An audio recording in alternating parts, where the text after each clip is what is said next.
Olá, pessoal. Olha eu aqui mais uma vez, Luiz Eduardo Andrade, professor da UFESA, do campus Caraúbas. E hoje vamos completar, né, falando nessa segunda aula sobre a proposta de intervenção da redação do Enem, tá certo? Só para relembrar, eu vou projetar novamente as 5 competências que eu apresentei na aula anterior, para que nós relembremos, e aí vou abordar diretamente a competência 5. Tá certo? Que é aquela que fala da proposta de intervenção. Competências avaliadas na redação do Enem são 5. Cada uma vale 200 pontos e formam os 1.000 pontos, né? Os 1.000 pontos totais que se atingir na redação. Vamos lá. Competência 1 trata do domínio da modalidade escrita formal da língua portuguesa.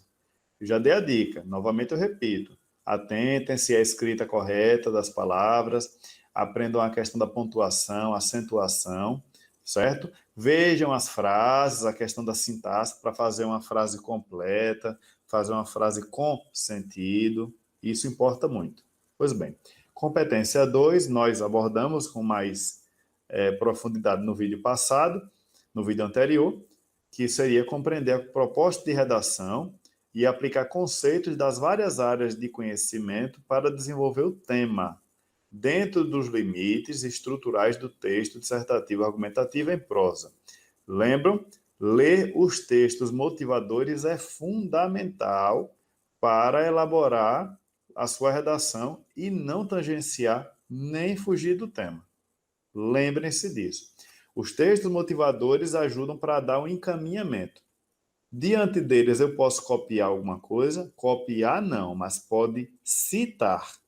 Citar utilizando aspas, dizendo a fonte, não tem problema. Pode fazer que não tem penalidade. O que não pode é copiar trechos, copiar dados e não dizer de onde tirou. Tudo bem? E se você trouxer informações das áreas do conhecimento, de outras áreas, como eu disse, aí pronto, aí é que seu texto fica mais legal ainda, aí é que a sua pontuação ela tende a subir. Lembrem-se, é importante que vocês tenham conhecimento dos artigos fundamentais da nossa Constituição, sobretudo aquele que trata dos deveres, né, do cidadão. Por quê? Porque o tema do Enem sempre vai cair alguma questão relacionada a um dever público, a um direito nosso, a um problema da sociedade, e certamente essa é a legislação que nós temos, né, que alcança a todos, com a forma de maior abrangência. Mas você pode citar alguma música que você conheça, dizendo detalhadamente quem é o artista, citando um trecho da música, mas tem que estar de acordo com o tema. Fazer isso isoladamente não dá certo. Você vai ser penalizado. Tem que fazer na escrita do trabalho. Tá certo? Pode citar um livro que você leu, pode citar um filme que você assistiu, uma novela, um seriado, uma notícia, dizendo o jornal, dizendo a fonte de onde você tirou aquela informação. Não basta dizer, segundo a mídia, segundo a imprensa. Não, assim não pode. Você tem que dizer de forma detalhada, né? De onde foi que você tirou a sua informação. Tá certo? Em seguida, a competência 3, selecionar, relacionar, organizar, interpretar informações, fatos, opiniões e argumentos em defesa de um ponto de vista. Vocês estão lembrados que eu falei do projeto de texto? Não falei disso? Pois bem, executem, planejem seu texto e executem de acordo com aquilo que foi planejado. Se na introdução você prometeu abordar tais e tais e tais aspectos, no desenvolvimento é necessário abordar. Senão, seu projeto de texto vai ter falha e aí vai ter uma penalização. Tá certo? Competência 4, coesão. Ó, bota isso na cabeça. Competência 4, coesão. Então, ela observa o quê, né? Demonstrar conhecimento dos mecanismos linguísticos necessários para a construção da argumentação. Quais são esses mecanismos linguísticos? São justamente os conectivos, os operadores argumentativos que nos ajudam na escrita, né? Os operadores que nos ajudam a dar a dinâmica do texto e, principalmente, fazer a ligação, fazer o elo, fazer a rede, fazer com que o texto esteja conectado. Sem isso, o texto fica todo solto, fica sem uma ordenação. Então, competência 4, os elementos coesivos, tá certo? E a competência 5, que hoje nós vamos falar um pouquinho sobre ela, né? A elaborar a proposta de intervenção para o problema abordado, respeitando os direitos humanos. E a proposta de intervenção deve ter o quê para atingir as notas mais altas? Deve ter, os elementos são, dizer qual é a ação, qual é o agente, qual é o modo meio, né? A forma como aquilo vai ser executado, como a ação vai ser executada, e dizer o efeito que você espera, o efeito que vai surtir, né? Por último, ali tem o detalhamento, vocês estão lendo aí comigo. Por último, tem ali o detalhamento, porém é o seguinte: o tal do detalhamento você pode incluir em qualquer um desses outros elementos, no agente, na ação, no modo meio, no efeito. O detalhamento é como o nome já está dizendo, é você explicar um pouquinho a mais, por exemplo, qual é a ação, mas dizer com mais profundidade como que aquilo ali, né? Qual é a ação, o que é que você pensa realmente daquela ação. E agora eu vou chamar a atenção para o seguinte, ó, muitas pessoas costumam errar por pensar que quanto mais ações, quanto mais agentes, quanto mais elementos repetidos você inserir, vai ter uma pontuação maior. Pois bem, isso não é verdade, certo? Em momento nenhum do edital do Enem, do manual de redação, né, que o INEP libera, diz que é preciso colocar 2 agentes, 3 ações. Não é preciso. Assim como também não é preciso inovar, colocando uma proposta de intervenção que seja inédita. Não. Você pode muito bem sugerir uma melhoria em algo que já existe. Uma melhoria, um aprimoramento numa ação que já é pública, numa ação que já existe, que é do seu conhecimento. Percebe? Então não tem como ficar fora. Basta que você atinja, né, em primeiro lugar, aborde o tema durante o texto, para não tangenciar nem fugir, e, diante disso, proponha algo que faça, que dê a solução, mas de forma detalhada, abordando apenas um daqueles elementos. Uma ação, um agente, um modo meio e um efeito. Não precisa dizer 3 agentes, não precisa dizer 2 ações, não precisa fazer uma redação toda propositiva. No caso, a propositiva seria apenas elencando propostas, né, de intervenção. Isso não faz você ganhar mais ponto. O que faz ganhar mais ponto é a proposta mais completa. É aquela que aborda todos aqueles itens. Tá certo? Então vamos aqui, né?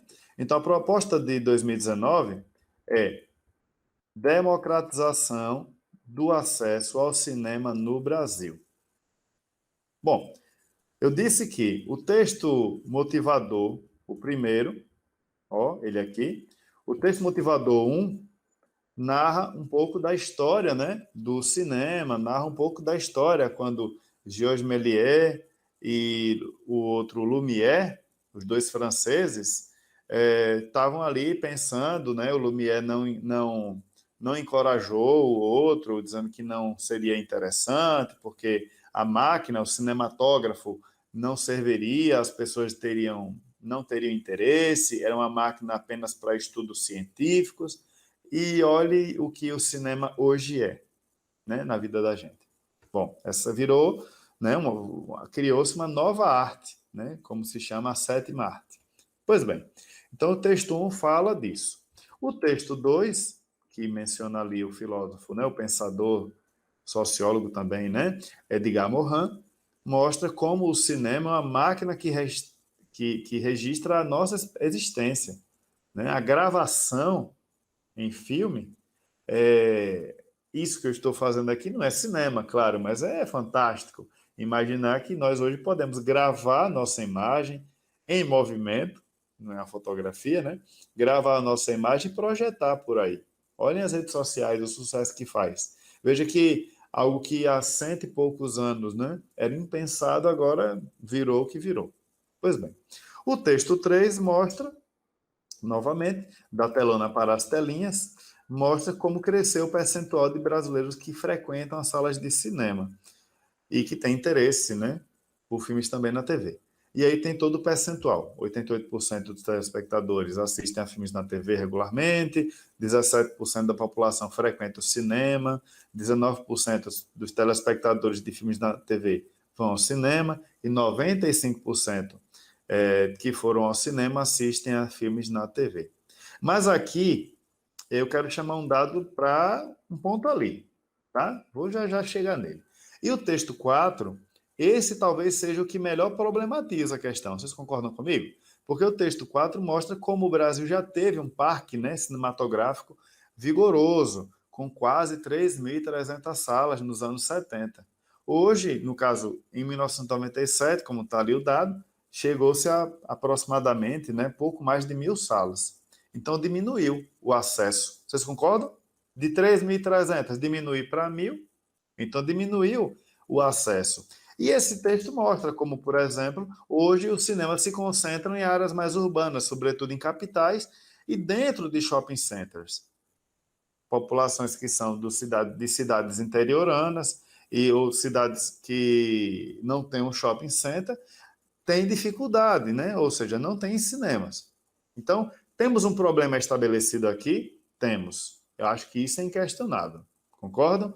Nem todo mundo consegue ir ao cinema. Ou seja, o cinema no Brasil é uma arte, né? O acesso a ele ainda não está democratizado.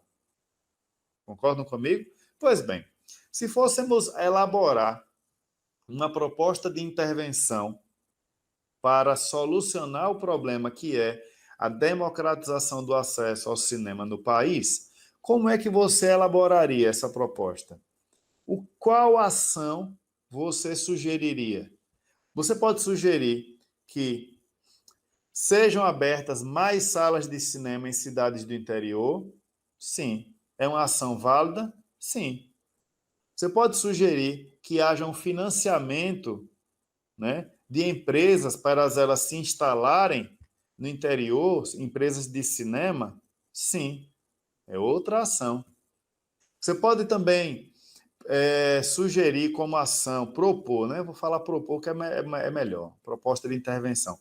Você pode propor como uma intervenção, propor que ONGs, que entidades coletivas, né, direitos civis, enfim, elas sejam utilizadas para exibição de filmes e que haja uma facilitação para isso?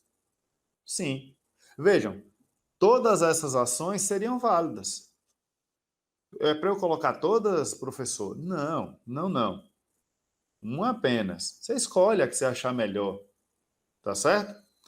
E a gente? Eita, olha que é a gente junto, né? A gente de nós, né? É a gente. Quem é o agente? Quem vai promover a ação? Quem vai realizar a ação? Você pode dizer que é o governo? Pode. Você pode dizer que é a prefeitura? Pode. Você pode dizer que é o empresariado? Pode. Você pode dizer que são os órgãos governamentais, de modo geral? Pode. Você só não pode deixar de dizer qual é o agente, quem vai executar. Então, por exemplo, seria possível, pensando aqui, né? Aqui, ó, democratização do acesso ao cinema no Brasil, né? Então, você pode dizer, por exemplo, o governo deve, né, liberar verbas ou incentivos para a construção de cinemas nas periferias das grandes cidades e em cidades do interior. Pode. Você tem aí o agente e a ação, já estão ditas. Estão vendo? Está aí, o agente e a ação. E o modo meio? Como é que você acha que isso poderia ser feito? Então, você pode dizer, o governo, o agente, o governo deveria, vou dar um exemplo, tá? Bem simples. Você vai elaborar muito melhor do que eu, tenho certeza, tá? Então, o governo, ou vamos fazer assim, a Secretaria de Cultura, que antes era o Ministério da Cultura, né? A Secretaria de Cultura, o agente, deve investir mais recursos, olhe, investir mais recursos é ação, por meio de programas governamentais por meio de incentivos fiscais, por meio de vales dados fornecidos à população, por meio de várias formas de incentivo. Percebem qual é a dica? Quando você for dizer o modo meio, o jeito de colocar a ação em prática, diga assim, por meio de, que ali você já vai estar dizendo isso. Sabia? Você já vai estar dizendo a forma, como você vai executar aquela ação. Então vamos lá. O governo deve investir ou destinar mais recursos, né, à criação de salas de cinema em todo o país. Olha o detalhamento, sobretudo nas periferias das grandes cidades e cidades do interior. Olha o detalhamento aí. Percebem o que é detalhamento? E em seguida você vai dizer, por meio de financiamento público, por meio de incentivos fiscais às empresas interessadas, porque só assim é que mais pessoas do país vão ter o acesso ao cinema democratizado e terão o conhecimento dessa arte tão bela que é a grande tela, a telona, que é o cinema. Percebem? Não é difícil elaborar uma proposta de intervenção. Basta que você saiba identificar qual foi o problema a ser, né, estudado, qual é o problema a ser analisado na sua redação. Fez isso, você tira 200 pontos na proposta, na competência 5, e você vai atingir a nota máxima rapidinho. Compreendido? Vamos passar para o tema da redação, para o tema, né, do Enem de 2020. Ó, lembremos novamente, o tema é esse: o estigma associado às doenças mentais na sociedade brasileira. Quais são as palavras-chave aqui para vocês escreverem? A pessoa, não sei, fiquei em dúvida. Não, não tem por que ter dúvida. Olha aí, ó, o estigma associado às doenças mentais na sociedade brasileira. Aí, o que é que eu vou fazer? Eu vou aqui, ó, nos textos motivadores, leio o texto número 1 ali, ele está tratando de doenças mentais, mostrando como ela é um problema mesmo na vida das pessoas, na nossa vida, né? Nós sempre conhecemos alguém, ou até nós passamos por ansiedade, passamos por crises, até nós. Pois bem, então, o texto 1 trata da doença mental. O texto 2 trata de quê? Trata do estigma. Olha aqui, ó, o estigma. Estão percebendo? E o texto 3, esse infográfico? O texto 3 traz dados. Dados sobre esse problema no país e também no mundo. Aí vai tratar de depressão, vai mostrar como impacta a economia, porque mais gente com doenças mentais significa que elas se ausentam do trabalho, elas se tornam incapacitadas durante algum tempo, e aquilo ali não é algo que é positivo para a economia do país, nem para o bem-estar das pessoas. Certo? Pois bem, vamos voltar aqui. Então, o estigma associado às doenças mentais na sociedade brasileira é o tema. Vocês viram que vocês não vão tangenciar, nem muito menos vão fugir do tema.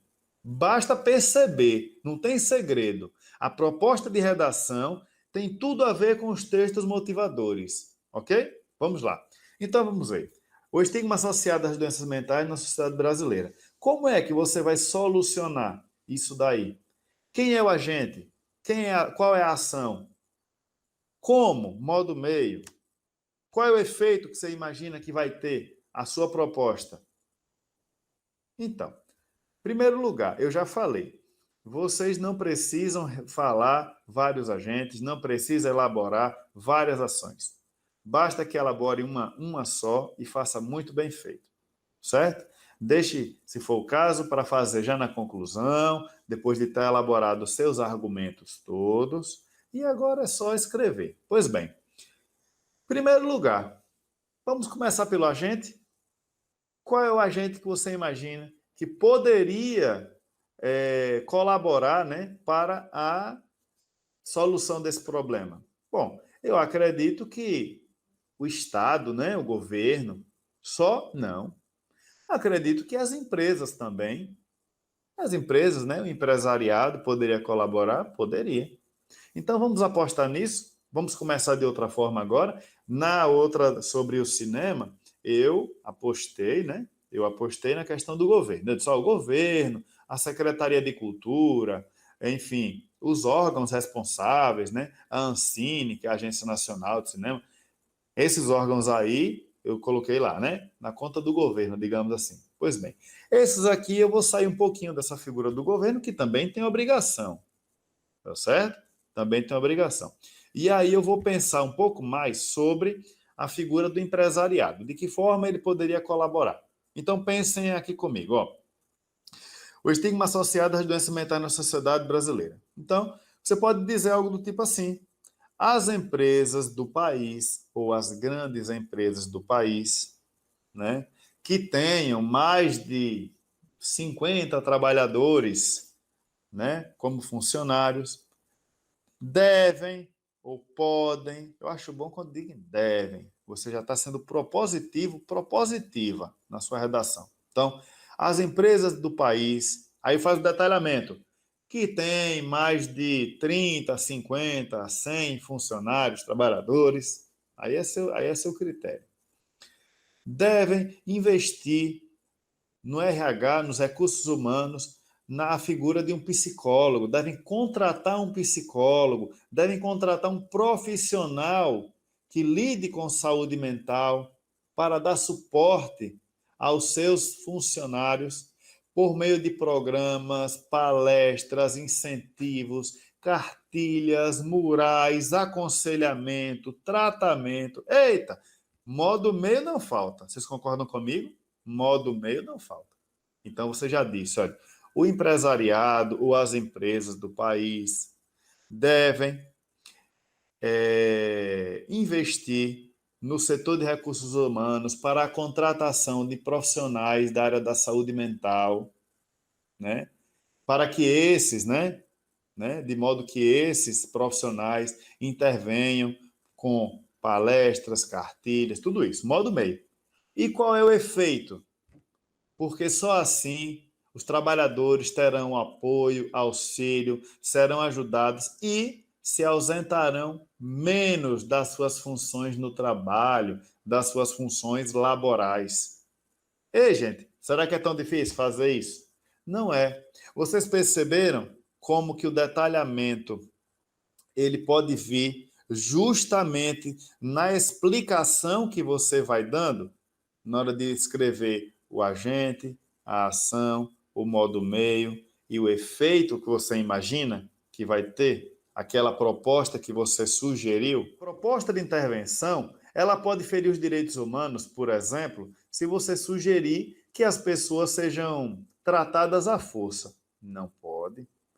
Você não pode sugerir que essas pessoas sejam excluídas do convívio. Não pode. Você não pode sugerir, obviamente, que esses estigmas são frescura, que esses estigmas são coisa da cabeça dessas pessoas. Não pode. Tá certo? Tem que ter muito cuidado. Eu sei que vocês não fariam isso, mas eu gosto sempre de reforçar. Não pode exigir nenhuma medida ou propor nenhuma medida que seja impositiva, nenhuma medida que seja violenta. A verdade é essa, né?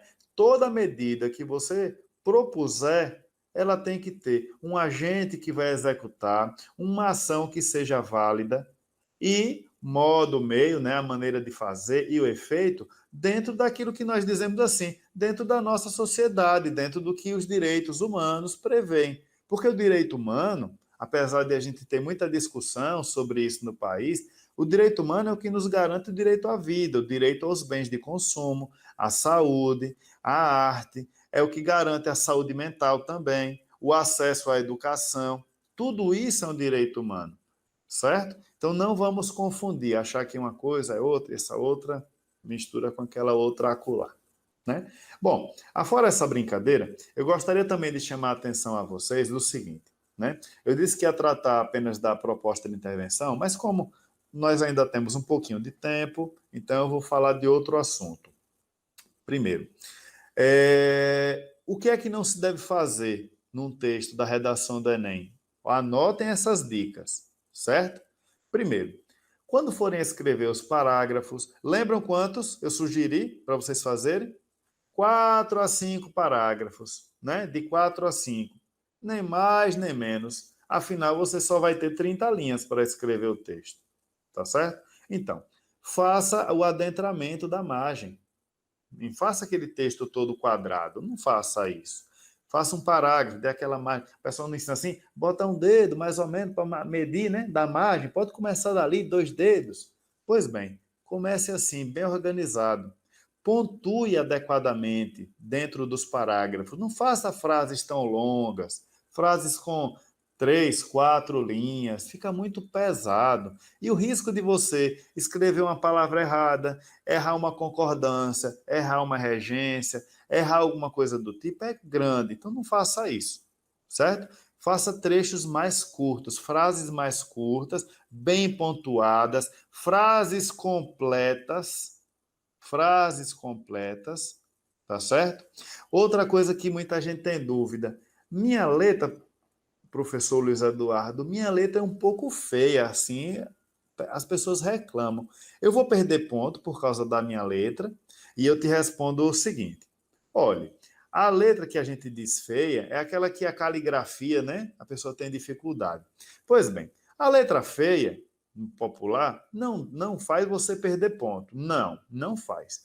Porém, se a sua letra gerar dificuldade na leitura, e o avaliador não souber que palavra é aquela, que letra é aquela, e ele ficar em dúvida, ele pode ser que ele penalize.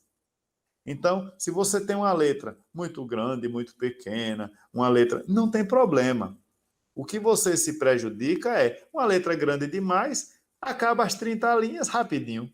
Uma letra pequenininha, formiguinha, eita, para chegar numa quantidade boa de linhas, a pessoa demora. Então, tente treinar fazendo uma letra mediana. Tente elaborar mesmo, escrever. Escrita, pessoal, é prática. Coordenação motora para escrever bem é prática. Não é uma coisa que a gente aprende de um dia para o outro. Então, a minha sugestão é essa. Então, vejam, a letra pequena perde ponto, feia perde ponto? Não, gente, não perde ponto. Só vai perder pontuação se você escrever alguma palavra que gere dúvida no seu espectador, que é, no caso, o leitor, né? O avaliador lá. Outra coisa, letra de forma pode? Pode, gente. Quem escreve com letra de forma não tem problema. Não precisa escrever cursivo, né? A letra redonda e tal. Não precisa. Letra de forma pode? Pode. Agora, o que é que eu digo? Aquelas palavras que têm letra maiúscula, nomes próprios, né? Início de frase, nomes próprios.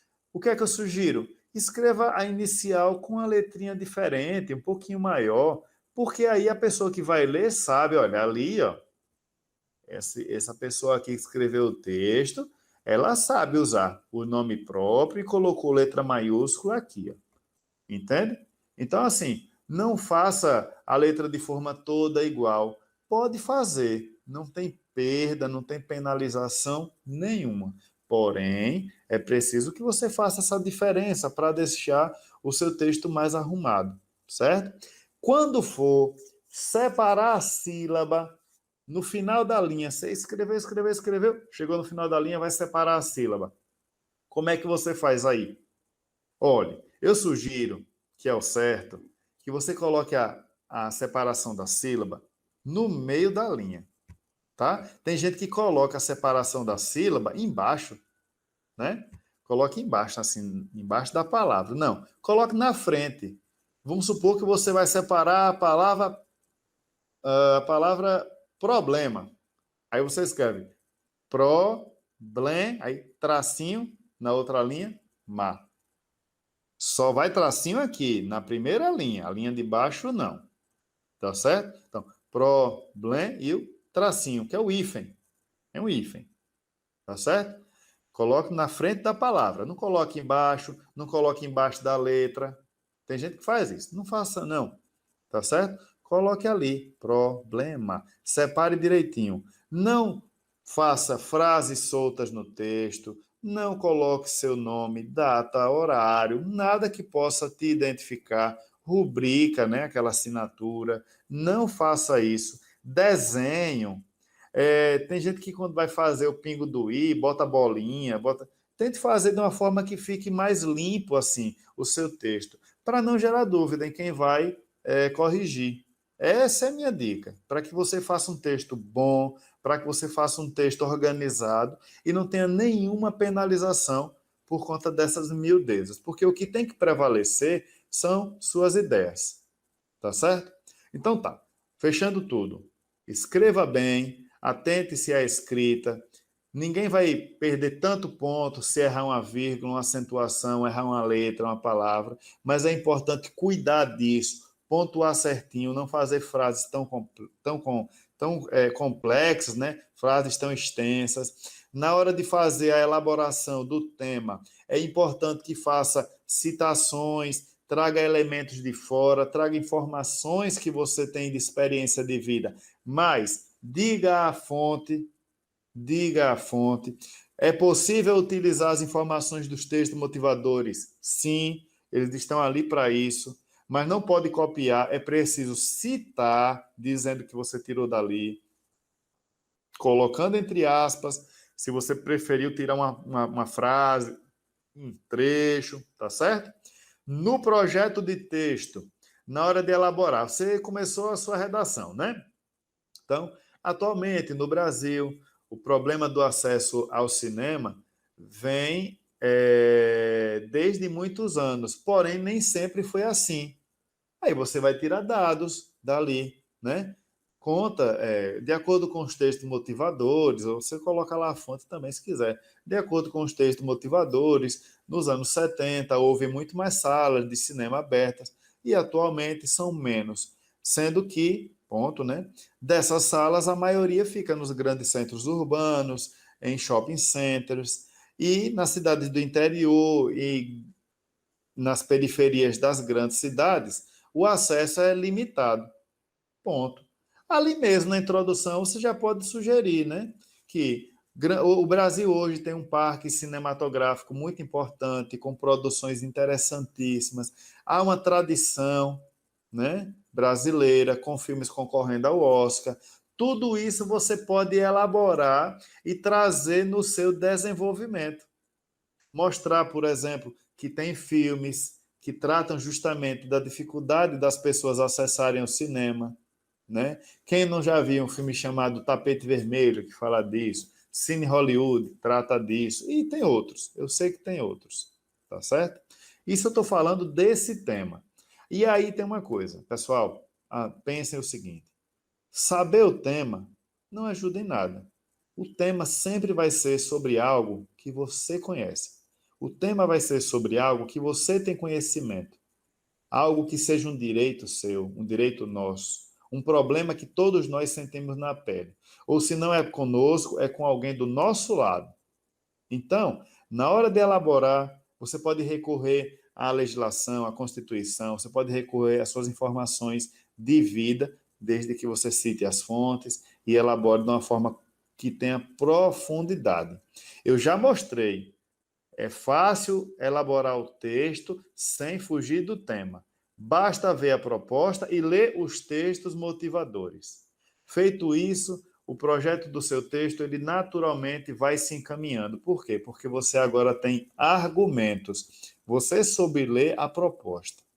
Em seguida, dentro desse processo, você não vai errar os conectivos. Você vai estudar um pouquinho. Faça uma revisão disso. Operadores argumentativos, coloque na internet para você ver. Tem muita coisa. Faça atividades. Você vai aprender na prática. E por último, como era o tema, né? Foi o tema principal dessa nossa segunda aula, elabore a proposta de intervenção, colocando o agente, a ação, o modo, o meio de elaborar, né, a proposta, né, a ação que você sugere e o efeito que você espera. Entre um e outro, não custa nada detalhar, fazer com profundidade. Utilize aquilo que você sabe. Você sabe, eu tenho certeza disso.